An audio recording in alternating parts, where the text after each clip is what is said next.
At family dinner, in front of everyone, my daughter-in-law served me a plate of dog food. Understand that she did it properly. She didn't just dump it out of a can, she plated it the way they do on cooking shows, a neat mound of the stuff in the center of one of the good dishes, with a little sprig of parsley on top for garnish and a swirl of sauce around the rim. She'd clearly spent time on it, and she set it down in front of me at the head of the table where I was sitting, and she stepped back and she smiled, and she announced to the whole room, "Eat up, Warren, it matches your pension." And everyone laughed. Not everyone, I found out later. Some faces at that table were frozen in horror. But her people laughed, her sister and her friends, and it was loud, and in that moment it felt like the whole world was laughing at a 70-year-old man with a plate of dog food in front of him. And the one person whose laugh would have killed me, the one person who should have stood up and thrown that plate across the room, my own son, he just looked down at his hands and said nothing. That silence was louder than all the laughter combined. Now, here's what she expected. She expected one of two things. She expected me to either burst into tears and leave the table humiliated, or to explode, to shout, to make a scene, to become the crazy, undignified old man she could then complain about. She'd set a trap with two exits, and both of them led to my humiliation. So I took the third exit, the one she hadn't built. I picked up my fork, and the whole table went quiet, waiting to see if the old man would actually eat it. And I looked at that plate for a long moment, and then I set the fork back down. I did not eat one single bite. Instead, I took out my phone, and I photographed the plate. The garnished dog food in her good dish at her table, nice and clear. And then I looked at my daughter-in-law, and I said very quietly, so quietly the whole table had to lean in to hear it, "No, I don't think I will. But thank you, Courtney. You've just shown everyone here exactly who you are, and you've helped me make a decision I should have made 2 years ago." And I stood up, and I walked out onto the porch, and I made one phone call. And by the time they were serving dessert, there were 3 cars parked in that driveway. And what happened next took the smile off my daughter-in-law's face and kept it off for a very long time. I need to stop right here, 10 seconds in, because I have to explain something so that the rest of this makes sense, and so you understand why I was so calm with a plate of dog food in front of me. My daughter-in-law thought she was humiliating a broke, worthless old man who was living off her charity and a tiny pension. That's who she thought I was. That's who she'd decided I was. And she was so completely, catastrophically wrong about it that the dog food on that plate wasn't an insult to me. It was the last mistake she was ever going to make at my expense. So, if you've ever been written off as worthless by someone who never once bothered to find out who you actually are, someone who mistook your quiet for weakness and your kindness for stupidity, then stay with me and go ahead and subscribe, because this is a story about what happens when contempt runs into the truth. Okay? Let me back up, because you can't understand that plate or those 3 cars without understanding who Warren Ackerman actually is and how he ended up at that table. My name is Warren Ackerman. I'm 70 years old, and my daughter-in-law was right about one thing and one thing only. I don't look like much. I wear the same old canvas coat I've had for 15 years. I drive a pickup truck that's older than my grandchildren. I don't wear jewelry, I clip coupons out of habit, and if you saw me in the hardware store, you'd take me for exactly what she took me for. A frugal old retiree getting by on Social Security. What she never once bothered to learn, in the whole time she'd known me, was how a man like me got to be a frugal old man in the first place. Because I wasn't born with anything. I started out as a carpenter, swinging a hammer for other people, and over about 40 years I built that into something. I started my own construction company. I built it up, crew by crew, job by job, until it was one of the biggest builders in the region. And along the way, I did the thing that quiet, careful men do. I took the money I made, and instead of spending it on flashy things, I bought buildings. Commercial property. Warehouses, strip malls, office buildings. I bought them when they were cheap and I held on to them. And I collected the rent decade after decade. By the time I retired and sold the construction company, I was, though almost nobody knew it because I never acted like it, a genuinely wealthy man. Not comfortable, wealthy. The kind of wealthy that owns things all over the county and lives on a fraction of what it throws off. But I never wore it. That's not who I am. My wife, Joan, and I lived in the same modest house for 40 years. We raised our son, Scott, to work for things, or we tried to. We gave to our church and our community quietly. Money, to me, was never for showing off. It was for security and for taking care of the people you love. So I stayed frugal, and I stayed quiet, and I let people think whatever they wanted to think about the old man in the canvas coat. It never cost me anything before. And then Joan died. Joan and I were married 46 years, and when she passed, cancer, over a hard year, it took the ground right out from under me. We'd done everything together, and suddenly I was rattling around that modest house alone, a widower at 68, lonelier than I'd ever imagined a person could be. I'd sit at that kitchen table where we'd eaten 40 years of breakfast, and the silence would just about crush me. And that's when my son, Scott, and his wife, Courtney, suggested we all live together. Now, I have to be fair and tell you how it looked at the time, because the truth is more complicated than a villain and a victim. It was presented as a kindness. Scott and Courtney had a modest place and 2 kids, and they were stretched thin, and the idea was, Dad's alone and grieving, we could use more room. Why don't we all get a big house together and be a family? Take care of each other. And I was so lonely and so touched that my son wanted me around that it sounded like salvation.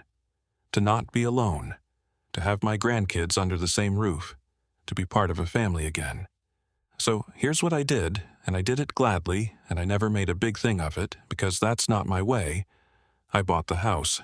A big, beautiful house, plenty of room for all of us. I paid cash for it. It's in my name, Warren Ackerman, free and clear. And then, because I didn't want anyone to feel like a charity case or a tenant, I quietly took care of everything else too. I paid the property taxes and the insurance. I covered the utilities. When Scott's own work got shaky, I quietly floated him. Helped with his bills, put money into a business idea of his, kept them afloat more than once. I did it all without ceremony, without lording it over anyone, without ever once saying, "You live in my house on my dime," because to me, that would have poisoned the whole thing. I wanted a family, not tenants who owed me. So I paid for everything, and I kept quiet about it, and I let it be a gift. And that, I have come to understand, was my mistake. Not the generosity. I'll never be sorry for the generosity. My mistake was the silence. Because when you quietly give someone everything and never mention it, a certain kind of person doesn't feel grateful. They feel entitled. They start to believe the good life just belongs to them, that it appeared by magic or by their own doing, and they start to look at the quiet old man who actually pays for all of it as if he's a piece of furniture. Or worse, as if he's a freeloader mooching off their generosity. The exact reverse of the truth. And that is precisely what happened with Courtney. I'll be honest about my daughter-in-law, because I've had a lot of time to think about her. Courtney is not stupid, but she is one of those people who measures everyone by what they appear to be worth, and who has nothing but contempt for anyone she's decided is beneath her. And she looked at me, the old coat, the old truck, the coupons, the modest Social Security check that was the only income of mine she ever actually saw, and she decided I was a nobody. A broke old man her family was generously carrying. And once she'd decided that, she started treating me like it. It came on slowly, the way these things do. Little digs at first. Comments about how much I ate, how much space my junk took up, how I dressed. She started talking about me in the third person while I was in the room, like I was a child or a dog. Warren doesn't need to come to that. It's a nice restaurant. Just put Warren in front of the TV, he's fine. She'd roll her eyes at me. She started, more and more, to bring up my pension, to make little jokes about the poor old man on his fixed income, always with that edge of contempt, always positioning me as the burden the family was so generously tolerating. There was one afternoon, a few months before the dinner, that told me everything if I'd been willing to hear it. My youngest grandson had a birthday, and there was a little party, and I'd gone out and bought him a good bicycle. Paid for it myself, of course, like everything else, and I was so happy to give it to him. And as I wheeled it in, Courtney looked at it, then looked at me, and said in front of the other parents, "Warren, you didn't have to do that. We know money's tight for you. We'd have covered it." And everyone gave me these pitying little smiles, the pitiable grandpa spending his pension on a bike, and I stood there holding a bicycle I could have bought 1,000 of, being pitied for my poverty by people living in my house on my money. I should have laughed. Instead, I just mumbled that it was no trouble and shuffled off to the corner and let them pity me. That was the sickness I'd let myself fall into. I had so completely accepted the role of the burden that I'd play it even while the truth stood right there in front of everyone on 2 wheels, and Scott, my son, let her do it. That's the part that still hurts the most, and I have to be honest about it, because it's the real heart of this story, more than the money, more than the house. My son watched his wife treat his father like garbage month after month, and he said nothing. He'd look uncomfortable. He'd sometimes mumble, "Come on, Court, take it easy." But he never once put his foot down. He never once said, "That is my father, and you will treat him with respect in this house, or you'll answer to me." He chose peace with his wife over the dignity of his father, every single time, and he told himself that keeping quiet was keeping the peace, when really it was just cowardice wearing a nicer name. And I let it happen too for a long time, and I have to own that. Why? Partly because I'm not a man who likes conflict. Partly because I kept making excuses for them. "They're stressed. She doesn't mean it. It'll get better." But mostly, honestly, because I was afraid. Afraid that if I made a fuss, I'd lose the family. I'd be alone again in that terrible silence. And being disrespected in a full house felt, in my grief and my loneliness, less frightening than being respected in an empty one. So I shrank myself. I made myself small and quiet and agreeable. This rich man pretending to be a poor one so he wouldn't rock the boat, and I let my daughter-in-law wipe her feet on me, because I was terrified of being alone. That's the truth of how a man ends up sitting quietly at the head of his own table, the table in the house he owns, while his daughter-in-law sets a plate of dog food in front of him. But something had been shifting in me in the weeks before that dinner. The disrespect had been getting worse, bolder, and some quiet part of me, some part that still remembered who Warren Ackerman actually was, had started to wake up and get angry. Not loud angry, cold angry. The kind of angry that doesn't shout, that just watches and waits and gets very, very clear. I'd started to see the situation for what it was. I had made myself a doormat out of grief, and grief is not a good enough reason to let people destroy your dignity. Joan would have been ashamed of me for it. She'd have told me so too in about 4 words. I kept a photograph of Joan on my dresser in that house, and in those weeks I'd started talking to it at night, the way lonely widowers do. And one night I looked at her face, at that no-nonsense look she used to give me, and I could hear her as clear as if she were standing there. Joan never wasted words, and what she'd have said, looking at what I'd let myself become, was 4 words. "Warren, stand up straight." That was Joan. 46 years, and she could fix me with 4 words. She'd spent her life making sure I never got too big for my britches, but she'd have been the first one out of her chair if anyone had ever tried to make me smaller than I was too. She knew the difference between humility and humiliation, even when I'd lost track of it. And I sat there with her photograph, and I felt ashamed, not of the dog food that was coming, but of the 2 years of quiet surrender that had led me to a place where a woman felt safe enough to try it.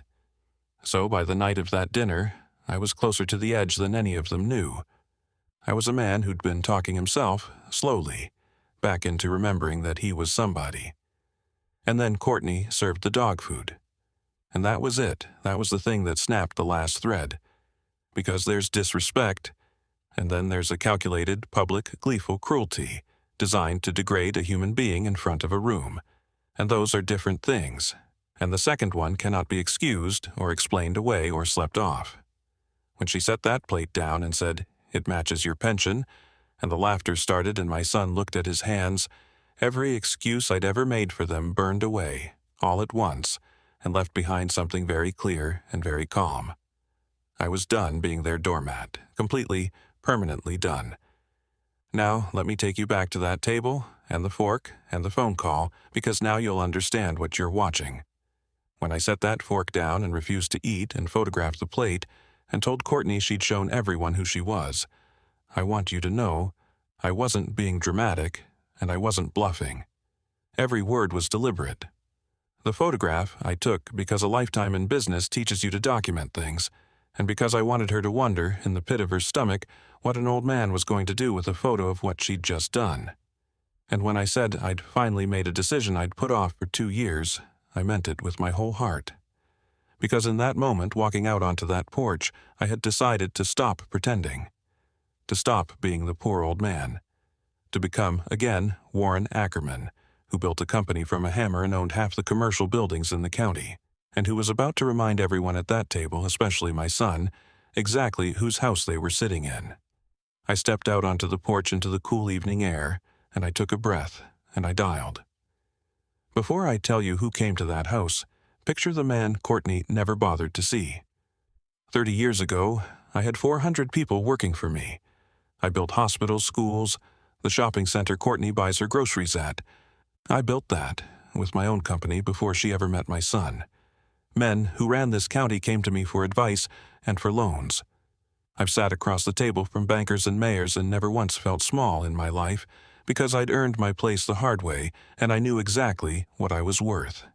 And then my wife died and my grief made me forget all of it, made me fold myself down into a quiet, apologetic old man in a corner until a woman who'd never built anything in her life felt entitled to serve me out of a dog's bowl.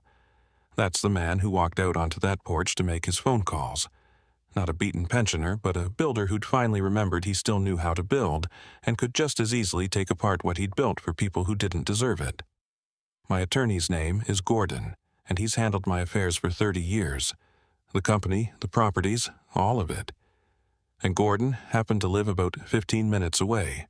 And Gordon, when I called him that evening and told him, in a calm voice, what my daughter-in-law had just done and what I wanted to do about it, got very quiet, and then he said, "Warren, I've been waiting years for you to make this call. Give me 20 minutes."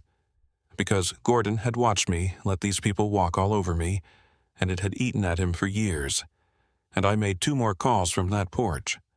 I called my accountant, Marion, who managed the day-to-day of my finances and knew, down to the dollar, everything I'd been quietly paying for that household. And I called my oldest friend and my business partner from the property days, a man named Sal, who I trusted like a brother, because I wanted a witness, someone who knew who I really was, to stand in that house with me. And all 3 of them, hearing what had happened, dropped what they were doing and came. I went back inside. I didn't say a word about it. I sat back down, not in front of the dog food, which I'd left sitting there, and I calmly accepted a normal plate, and I made small talk, and I waited, while Courtney shot me confused, wary looks, not sure what to make of an old man who hadn't cried and hadn't exploded and had just made a phone call and come back looking strangely peaceful. She could feel that something had shifted, and she didn't like it and she couldn't name it. Those 20 minutes of waiting were their own strange kind of theater. I sat there eating a normal slice of pie, and I could feel Courtney watching me sideways, trying to read me and getting nothing, because for the first time in 2 years I wasn't performing smallness for her. I wasn't shrinking. I was just a calm old man eating pie, and it was unnerving her more than any shouting could have. At one point, she tried to reassert control, made some light comment to the table, tried to get the laughter going again, tried to put the room back the way it had been before I set down that fork. But it didn't take. The mood in that dining room had shifted under her feet, and she couldn't get it back, and she didn't know why, and I did, and I just kept eating my pie. There is a particular power in being the only person at the table who knows what's about to happen. I hadn't felt that kind of quiet certainty in a long time. It felt like coming home to myself. And then, as they were bringing out dessert, headlights swept across the dining room window.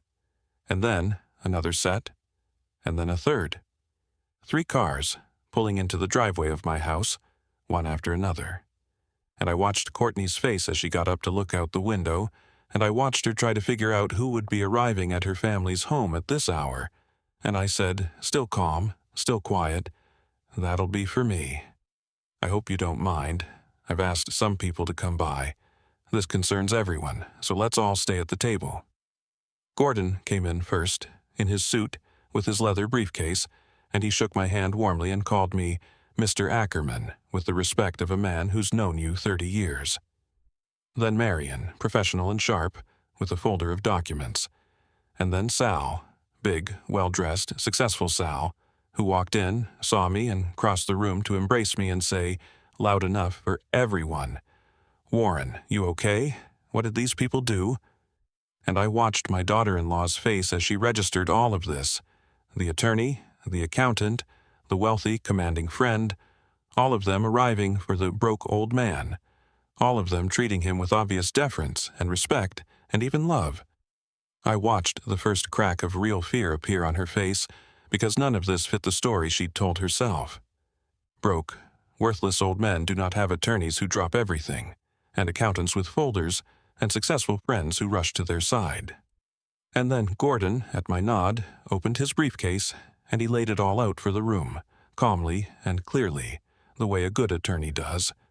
He explained, first, the simple fact that apparently needed explaining, that the house we were all sitting in, this house, which Courtney had just played hostess in, which she had come to think of as hers, was owned outright by me, Warren Ackerman, that there was no mortgage because I had bought it with cash, and that Scott and Courtney and the children lived in it not as owners, not even as tenants who paid rent, but as my guests. Guests I had never charged a penny. Then Marion opened her folder, and she laid out the numbers. Not cruelly, just factually. Every property tax payment I'd made on that house, every utility bill, every insurance premium, the money I'd put into Scott's business, the times I'd quietly covered their shortfalls, line after line after line, years of it, adding up to a number that made the whole table go silent, because it was an enormous number, and every dollar of it had come out of the pocket of the man Courtney had just served dog food to and mocked for his pension. And then I spoke. I stood up at the head of my own table, and I was not loud, and I was not cruel, and I did not gloat, because none of this made me happy. I was grieving all over again, in a way, grieving the family I'd thought I had, but I was finally, after too long, standing up straight. I said, "Courtney, for 2 years, you have treated me like a burden you were generous enough to tolerate. Tonight, you served me dog food and told a room full of people it matched my pension, and you laughed. So I want to make sure you understand something, now, in front of everyone. Every meal you've eaten in this house, I bought. Every night you've slept safe under this roof, it was my roof. The comfortable life you've been living, the life you were so sure you were entitled to, the life that made you feel superior enough to humiliate an old man. I have been paying for all of it, quietly, this whole time, and you never even bothered to wonder how. You didn't just insult a poor man tonight, you spat in the face of the man who was carrying your entire life on his back, and you did it for fun." The room was dead silent. Courtney had gone white. And then I told them the decision I'd made on that porch. I said, "So here is what's going to happen. This is my house, and effective immediately, this living arrangement is over. Gordon has the paperwork. You will have a reasonable amount of time. I'm not a monster, I'll be fair, more than fair, but you will be finding your own place to live, and paying for it yourselves. And the money, the bills, the support, the safety net, that ends tonight. Not out of revenge, but because I have finally understood that you don't respect a thing you don't pay for, and you have certainly never respected me. So you're going to find out what my pension was actually worth by living without it." I have never seen a person's face do what Courtney's face did. Every bit of that smug contempt drained out of it, replaced first by disbelief, then by a dawning, sickening understanding of the scale of what she'd done, that in one cruel little stunt, for the pleasure of humiliating me, she had detonated the entire comfortable life she'd built, insulted its actual source to his face, and left herself with nothing to stand on. She started to sputter, to backpedal, to say it was just a joke, that I was overreacting, that surely I didn't mean, and I just looked at her, calm as still water, and let her talk, because there was nothing she could say. You cannot unserve the dog food. You cannot unsay, "It matches your pension." She was trapped in the wreckage of her own contempt, and we both knew it. But the person I was really watching the whole time was my son. Scott had sat through all of it. The cars, the reveal, the numbers, my speech, with his face getting grayer and grayer. And when I finished, he finally looked up at me, and there were tears in his eyes, and I could see it all hitting him at once. Not just that they were losing the house. Something worse. He was realizing what he'd let happen. He was realizing that he'd sat at that table, and at 100 tables before it, and watched his wife degrade his own father, the father who had quietly given him everything, and he had said nothing, done nothing, protected no one. The full weight of his own cowardice was landing on him, and it was crushing. Let me tell you what happened after, because the reveal was the easy part, and the after is where the real story lives. They moved out. I gave them a fair amount of time, and I was decent about it. I even quietly made sure the grandchildren had what they needed, because none of this was the kids' fault, and I'll always take care of those kids. But Scott and Courtney found their own place, and they paid for it themselves, and for the first time in their adult lives they experienced the actual cost of the life they'd been living for free. I'm told it was a hard landing. I'm told Courtney had a great deal of difficulty adjusting to a world that no longer included a rich old man she could disrespect while he paid her bills. I take no pleasure in that, but I won't pretend it was unjust either. Courtney and my son's marriage did not survive it. I won't go into all of it, but when the comfortable life she'd married into evaporated, and when Scott finally started seeing his wife clearly, seeing the woman who would serve his father dog food for a laugh, something broke between them that couldn't be fixed. They divorced within the year, and I'd be lying if I said I mourned that marriage. What I mourn is different. Because here's the thing about my son. Scott came to me a few weeks after that dinner, and he was a wreck, and he sat across from me and he wept, and he apologized in a way I've never heard a grown man apologize. He said he had no excuse. He didn't try to make one. He said he'd been a coward, that he'd chosen keeping the peace with his wife over defending the father who'd given him everything, and that he would spend the rest of his life ashamed of sitting at that table saying nothing. And I listened to my son, and I did not make it easy for him because it shouldn't be easy. I told him the truth. I said, "Scott, I didn't need you to defend the house. The house is just a house. I needed you to defend your father. A man's son is supposed to be the one person in the world who will stand up when someone tries to degrade him. And you sat there and looked at your hands. That's what I have to live with. And it's what you have to live with, too. I won't tell you it's all healed because it isn't, and I don't believe in tying these things up in a bow. My relationship with my son is a wounded thing now, but it's not a dead thing. He's been trying, really trying, in the time since, not with words but with actions, showing up, being present, slowly, painfully, becoming the kind of man who would have stood up at that table. And I've let him try, because he's my son, and because Joan would have wanted me to leave the door open, and because I've learned that a person can be genuinely changed by having to look squarely at the worst thing they ever did. We're rebuilding, Scott and I, slowly, on a more honest foundation than we ever had before, one where he knows I'm not a doormat, and I know he's capable of failing me, and we're both trying to be better than that. It's not the easy love we had before. It's a harder, truer one. Maybe that's better. I don't know yet. I want to say one more thing about my grandchildren, because they're the part of this that has nothing to do with revenge or dignity or any of it. They're just innocent, and they're mine, and they didn't choose any of this. In all the wreckage, I made sure the door between me and those kids never closed. I set up what I needed to set up so they'd always be provided for, quietly, the way I do things. No strings, no lording it over anyone. And my grandson, the one with the bicycle, came to me a while after everything, confused the way kids are when their world rearranges, and he asked me if it was his fault that everyone was upset. And I got down to his level, my old knees complaining, and I told him no, absolutely not, that grown-ups make their own choices, and none of it was ever on him, and that his grandpa loved him and always would, and that would never, ever change no matter where anybody lived. And he hugged me, and I thought, that's what all the money was ever for. Not to be pitied over, not to be mocked over a plate of dog food, just that. so I could get down on my knees and promise a scared little boy he was safe. As for me, I did the thing I should have done the day Joan died. I stopped shrinking. I kept the big house for a while and then sold it. Too many bad memories. And I bought myself a nice place, a place that's mine, and I stopped pretending to be a poor man to keep anyone comfortable. I reconnected with old friends I'd let drift, Sal and others, men who know exactly who I am and treat me accordingly. I got involved in things again. At 70, I built myself a life of dignity and respect, which is a thing I'd apparently forgotten I was allowed to have. Turns out being respected in a full life is a great deal better than being disrespected in a house full of people. Joan tried to tell me that. It just took a plate of dog food to make me finally hear it.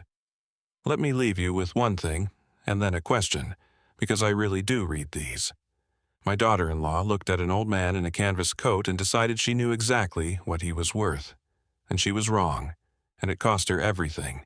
And there's a lesson in that about contempt, about the danger of ever deciding a quiet person is a weak person or a humble person is a worthless one. But that's not really the lesson I'm after, because that one's about her. The lesson I want you to take is about me, and it's this. I let it happen. For 2 years, a man worth more than everyone at that table combined let himself be treated like nothing, because he was lonely and afraid, and he told himself that being disrespected was the price of not being alone. And it wasn't worth it. It's never worth it. Your dignity is not the rent you pay to be allowed to stay. If the people you're bending over backwards for don't respect you, then all your bending is buying you nothing but contempt. I learned that at 70. I hope you learn it sooner than I did. So, here's my question, and I'd genuinely like to know. Have you ever let yourself be treated as less than you're worth because you were afraid of being alone? And did you ever find the strength to stop? Tell me about it. I read every single one. And, if this story meant something to you, do me one kindness before you go. Leave a comment, even a single word, so I know you stayed with us all the way to the end. And subscribe so the next story finds you when it comes, because they keep coming. And remember, the next time someone decides you're worth nothing, you don't have to shout and you don't have to cry. You just have to stop paying for the privilege of their disrespect. And then quietly, calmly, let them find out exactly what you were worth all along.